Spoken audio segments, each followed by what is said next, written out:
Sid, you have 10 minutes. If you're not here by then, I'm throwing her out the window. George Segal was once one of Hollywood's brightest stars. He had it all: charm, talent, good looks, and a future that seemed unstoppable.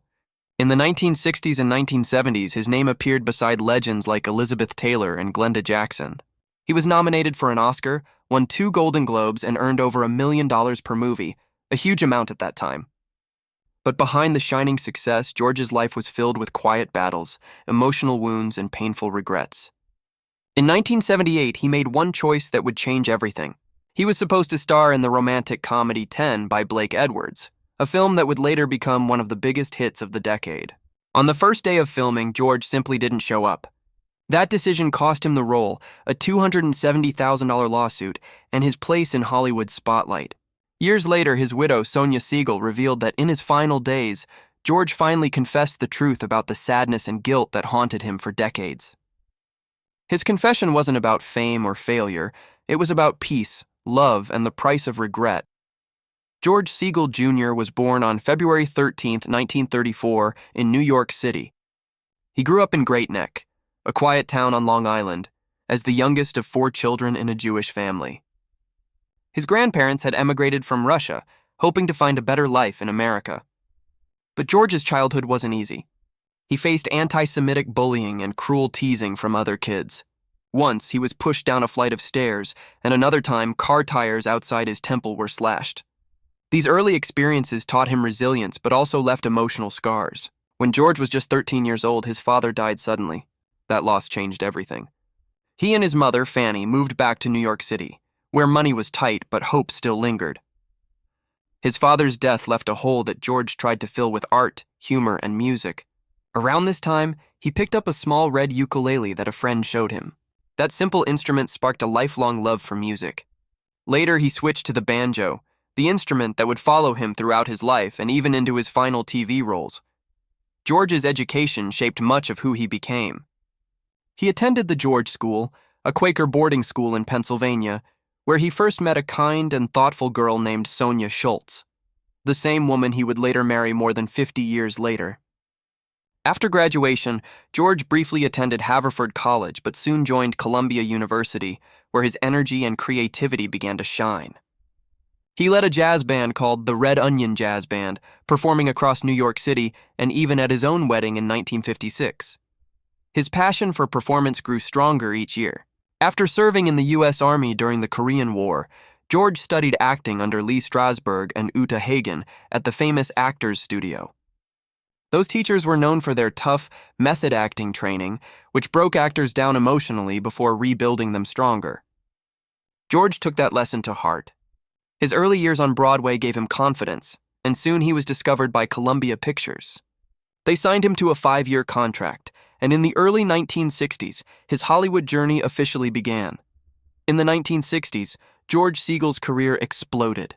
He appeared in one-hit film after another: Ship of Fools, 1965, King Rat, 1965, and Who's Afraid of Virginia Woolf, 1966, which earned him an Oscar nomination. Critics praised him for being charming but complex, capable of playing both heroes and deeply flawed men. In Who's Afraid of Virginia Woolf, he held his own against Richard Burton and Elizabeth Taylor, who were already icons of the screen. By the early 1970s, George had become a household name. He starred in comedies like A Touch of Class, which won him a Golden Globe, and The Owl and the Pussycat with Barbra Streisand, a massive box office success. Hollywood adored him. He was handsome, funny, and relatable. But behind that confident smile, George was beginning to crumble. Fame had brought pressure, and success had created isolation. As the years went on, he turned to drinking and drugs to escape his anxiety. The charming star was quietly fighting battles no one could see. By the mid-1970s, George was at the top of his game, until everything fell apart. In 1978, director Blake Edwards cast him in the film 10, a romantic comedy that would later make Dudley Moore an international star. But on the first day of shooting, George didn't show up. There was no call, no explanation. The studio panicked, and Edwards replaced him immediately. The movie became a major hit, earning millions worldwide. George was sued and forced to pay $270,000 in damages, but the true cost was much higher. His reputation was ruined. Hollywood directors started calling him unreliable, and big roles disappeared overnight. Years later, his widow revealed that George had admitted what really happened. He wasn't being rebellious or arrogant. He was broken. He was battling addiction and fear. He told Sonia in his final years that he hadn't been able to face the cameras anymore. He was ashamed, lost, and didn't know how to ask for help. That single decision marked the end of his time as a leading man and the beginning of his long, painful fall. George's first marriage to Marion Freed, a talented film editor, had lasted 27 years. Together they had 2 daughters, Elizabeth and Polly. But by the early 1980s, their relationship had collapsed under the pressure of George's addictions and unpredictable behavior. In interviews, he later admitted that he became full of himself, careless and distracted by drugs. He said, "There were drugs. I think I got full of myself." After his divorce in 1983, his career continued to slide. Once a leading man earning over $1 million per film, he was now taking small television roles just to stay visible. He tried comedies like Carbon Copy and The Last Married Couple in America, but they flopped. His charm was still there, but his energy was fading. Hollywood moved on without him. The 1980s were filled with young, new faces, and George Segal's time as a star seemed over. But while his fame faded, his passion for music never left. He kept playing the banjo at jazz festivals and small clubs, saying it gave him peace when nothing else did. Just when George thought his life was beyond repair, love found him again. In 1982, while performing at Carnegie Hall with his jazz band, he noticed a woman in the crowd, Linda Rogoff, the road manager for the Pointer Sisters. After the concert, they met backstage, and something magical happened. They fell in love instantly and married the following year. Linda became his second wife and his closest companion. For a while, she helped him find balance again. But tragedy struck in 1996 when Linda died due to a hospital error. She had told doctors she was allergic to penicillin, but they gave it to her anyway, causing fatal complications. Her death devastated George. He said they pumped her full of the stuff that killed her. He stopped performing, stopped acting, and nearly gave up on life. Those years were the darkest he had ever faced, filled with guilt, anger, and loneliness. Yet just when it seemed like he might never recover, fate gave him one last chance at love and peace. After Linda's death, George reconnected with an old classmate from his teenage years, Sonia Schultz, the girl he had known back in boarding school. They hadn't spoken in over 4 decades, but when they reconnected by phone, they talked for 6 straight hours. George later said it felt like a miracle. They met again, and within months, they were inseparable. In 1996, they married quietly and built a peaceful life together in Sonoma County, California. For George, Sonia became his anchor, the calm after a lifetime of chaos. She reminded him that love and kindness were more important than fame or success. Together, they lived simply, enjoying music, family, and quiet days at home. In interviews, Sonia said George finally found peace in those years. He had no desire for the spotlight anymore. His regrets, especially about the film 10 and the pain he caused his first family, still lingered, but he was learning to forgive himself. In his final days, he confessed to Sonia that all he ever really wanted was to be remembered as a good man, not a movie star. In 1997, life surprised George once again.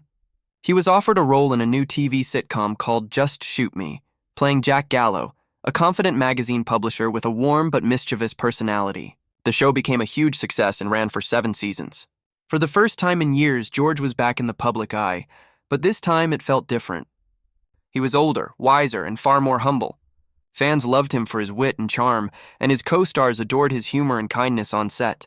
After Just Shoot Me, he took another memorable role in The Goldbergs, playing the lovable grandfather, Pop Solomon. It became one of his most cherished performances. Even in his late 80s, George's eyes sparkled with life, and his banjo often appeared on the show as a nod to his musical roots. Younger generations discovered him for the first time, unaware of his dramatic past. It was a quiet, graceful comeback, not one of fame, but of fulfillment. George Segal passed away on March 23, 2021, in Santa Rosa, California, from complications after heart surgery. He was 87 years old. His final episode of The Goldbergs aired 2 weeks later, ending with a tribute that simply read, "Dedicated to our friend George. We will miss you." People who worked with George Segal often said that what made him special wasn't just his acting, it was his warmth. He never behaved like a Hollywood celebrity. Instead, he treated everyone from co-stars to crew members with genuine respect. His Just Shoot Me co-star David Spade once said, "George was the funniest, most down-to-earth guy on set. He didn't act like a legend, but he was one. Even when he forgot a line or stumbled through a scene, he laughed it off and turned it into a moment of humor. Everyone loved being around him because he made the workplace feel like home. His ability to laugh at himself became his secret strength, the very quality that saved him from being swallowed by the darker sides of fame." George believed that laughter was healing, and he often said, "If you can't laugh at your mistakes, you'll never move on from them." That simple wisdom defined not just his career, but his life after Hollywood's spotlight faded. For George, music wasn't just a hobby, it was a lifeline. Long before he became an actor, he was a banjo player who performed at small clubs and jazz festivals. Even during the peak of his film career, he never gave up that part of himself. In fact, he appeared multiple times on The Tonight Show with Johnny Carson, playing the banjo and talking about jazz instead of his movies. He recorded albums, including the Yama Yama Man in 1967, which showcased his humor and skill as a performer. When asked why he loved the banjo so much, he once said, "It's happy music. You can't play it and stay sad." Later in life, when acting roles became fewer, he found joy in performing again with small jazz groups. Sometimes he even played at charity events without payment, simply because it made him feel alive. His co-stars from the Goldbergs said he would often bring his banjo to the set and entertain the crew during breaks. It was his way of keeping the energy light and positive, a reminder that even after all the fame, he was still the same kid who once played music to forget his pain. When Just Shoot Me premiered in 1997, no one expected it to become such a hit. George Segal played Jack Gallo, the charming yet clueless publisher of a fashion magazine called Blush. The role fit him perfectly. It allowed him to blend comedy with warmth, showing his natural charisma without trying too hard. Critics said that his chemistry with the rest of the cast, especially Laura San Giacomo and David Spade, was the show's heart. But behind the scenes, George brought more than just acting skill, he brought calm. The cast was much younger than him, and they looked up to him as a mentor. He often shared quiet advice about life, not fame. One young crew member recalled, "George told me once, never let success fool you into thinking you're better than anyone. The moment you believe that, you start losing yourself." Those who worked with him said he was the kind of person who made everyone feel valued. His time on Just Shoot Me didn't just revive his career, it helped him prove that kindness and humility could still survive in Hollywood. When George joined the Goldbergs in 2013, he was already in his late 70s. Most actors his age had retired, but George wasn't ready to stop. The show's creator, Adam F. Goldberg, was a lifelong fan of George's movies and wrote the role of Pop Solomon specifically for him. The character was warm, funny, and full of life, much like George himself. Fans loved how naturally he fit into the family. His comedic timing was effortless, and his gentle wisdom often gave the show its emotional moments. What many didn't know was that George saw the Goldbergs as his thank you to his fans. He once said, "This show feels like coming home." Between takes, he shared stories from his early career, making everyone laugh. Even when his health began to decline, he insisted on working, saying the set gave him purpose. After his death in 2021, the cast dedicated an entire episode to him. Wendy McClendon Covey, who played his daughter, said through tears, "George was our heart. We didn't just lose an actor, we lost our family's grandfather." George Segal's story teaches one powerful truth. Fame doesn't guarantee happiness. For decades, he chased recognition, awards, and success, only to realize in his final years that love and self-forgiveness mattered more. His widow Sonia said that George often looked back with guilt over how his addictions and pride had hurt people who cared about him. But as he grew older,